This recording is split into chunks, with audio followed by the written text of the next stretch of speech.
Hi friends, ఎలా ఉన్నారు friends? Welcome to artist Padmashali Durgarao channel. Friends, water కలర్స్లో పార్ట్ 6. ఈ వీడియోలో ఒక మందార పువ్వును ఎలా పెయింటింగ్ చేయాలి అనేది ఈ వీడియోలో నేను చూపించాను. సో ఇది బేసిక్ లెవెల్. ఇది మందార పువ్వు రియల్గా అయితే ఉండదు, దీన్ని సెమీ రియల్ అంటారు.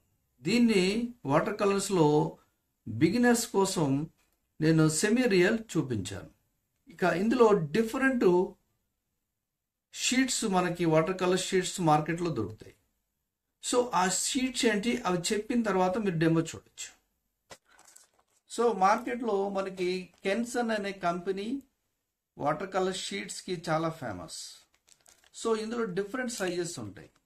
ఎగ్జాంపుల్, ఇది కెన్సన్, ఇది A5 అంటే A5 అంటే షీట్ సైజ్, అంటే A4 తర్వాత A3 ఎలాగంటాం, ఇది A5. సో కెన్సన్ కంపెనీ అనేది చాలా చాలా బ్రాండెడ్. సో క్వాలిటీ కూడా చాలా బాగుంటుంది. సో ఇలా A5 నుంచి మీరు అంటే చిన్న సైజ్ ఇది, ఇక్కడ నుంచి మీరు A5, A4, A3 ఇలా ఏదైనా యూజ్ చేసుకోవచ్చు. నేర్చుకునేటప్పుడు ఇటువంటి షీట్ అయితే సరిపోతుంది. ఇది మీకు 300 GSM ఉంటుంది, అంటే థిక్నెస్ బాగుంటుంది. సో ఈ 300 GSM అయితే బెటరు. అలాగే 270 కూడా ఉంటుంది. ఇక వేరే కంపెనీ వచ్చేసి క్యామ్లిన్. ఈ క్యామ్లిన్ వచ్చి హ్యాండ్మేడ్ ఇది. సో ఒక్కొక్కటి అంటే వాటర్ కలర్స్కి రకరకాల పేపర్స్ యూజ్ చేస్తూ ఉంటారు. క్యాటరేజ్ షీట్ అంటారు, హ్యాండ్మేడ్ షీట్ అంటారు, తర్వాత కెన్సన్ కంపెనీ వాటి షీటు, ఇలా రకరకాలుగా ఉంటాయి. ఇది హ్యాండ్మేడ్ షీటు. హ్యాండ్మేడ్ షీట్ అంటే ఎలా ఉంటుందంటే ఇలా ఉంటుంది హ్యాండ్మేడ్ షీట్. ఇది హ్యాండ్మేడ్ షీట్ ఇది. ఇక నెక్స్ట్ వచ్చేసి బ్రస్ట్రో కంపెనీది. ఇది బ్రస్ట్రో, ఈ కంపెనీ షీట్స్ ఇవి. సో ఇది కూడా మీకు చాలా బాగుంటుంది. ఇది A4 సైజు 300 GSM. ఇక బ్రస్ట్రోలోనే మినీ సైజ్. అలాగే కెన్సన్లో ప్లెయిన్ షీట్స్. ఇవి కాకుండా జనరల్గా చాలా కంపెనీ దొరుకుతూ ఉంటాయి మార్కెట్లో మనకి. ఇది ఏదైనా సరే తీసుకోవచ్చు. మీకు అమెజాన్లో అయితే నెంబర్ ఆఫ్ ఐటమ్స్ దొరుకుతాయి. నేను ఈ షీట్స్ కావాలి అంటే డిస్క్రిప్షన్లో కొన్ని లింక్స్ కూడా పెడతాను, అక్కడి నుంచి మీరు కొనుక్కోవచ్చు. సో వాటర్ కలర్స్ బేసిక్గా మనం పేపర్ మీద చేస్తాం. పేపర్ నుంచి ఇప్పుడు కొంచెం షీట్స్ థిక్నెస్ పెరిగింది. ఈ థిక్నెస్ పేపర్లో కానీ చేస్తే మీకు ఇంకా బ్యూటిఫుల్గా చేయగలుగుతారు. మీరు ఒక్కొక్క వీడియో మిస్ అవ్వకండి, ఒక్కొక్క వీడియో చూడండి. చూస్తే మీకు బాగా అర్థమవుతుంది. అలాగే వాటర్ కలర్స్ మీద మీకు అవగాహన వస్తుంది. అలాగే వాటర్ కలర్స్ అంటే ఇంత బాగా నేర్చుకోవచ్చా అనేది కూడా మీకు వస్తుంది. ఇప్పుడు నేను బేసిక్ నుంచి వెళ్తున్నాను. అలాగే మన అడ్వాన్స్ లెవెల్కి వెళ్ళేటప్పటికి మీరు చాలా చాలా నేర్చుకోవచ్చు. ఎందుకంటే ఒక పెయింటింగ్ కోర్స్కి ఎండ్ అంటూ ఉండదు. సో మీరు ఎప్పుడైనా సరే ఈ వీడియోస్ని రిపీట్ చూసుకొని నేర్చుకోవచ్చు. సో ఈ వీడియో చివరి వరకు చూడండి, అప్పుడే మీకు అర్థమవుతుంది. ఓకే, ఇంకేమైనా డౌట్స్ ఉంటే కూడా మీరు కమెంట్స్లో అడగచ్చు. డిస్క్రిప్షన్లో నా నెంబర్ ఉంది, అలాగే వాట్సాప్కి కనెక్ట్ అవ్వచ్చు. సో ఇంకెందుకు ఆలస్యం, వీడియో చూసేద్దాం. అలాగే ఈ వీడియోని లైక్ చేయండి, షేర్ చేయండి, కమెంట్ చేయండి, సబ్స్క్రైబ్ చేయండి. ఆ గంటను ఆల్ అని మీరు ప్రెస్ చేస్తే నేను చేసే ప్రతి వీడియో వెంటనే మీకు నోటిఫికేషన్లో వచ్చేస్తుంది. Okay, thank you for watching.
Thank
you.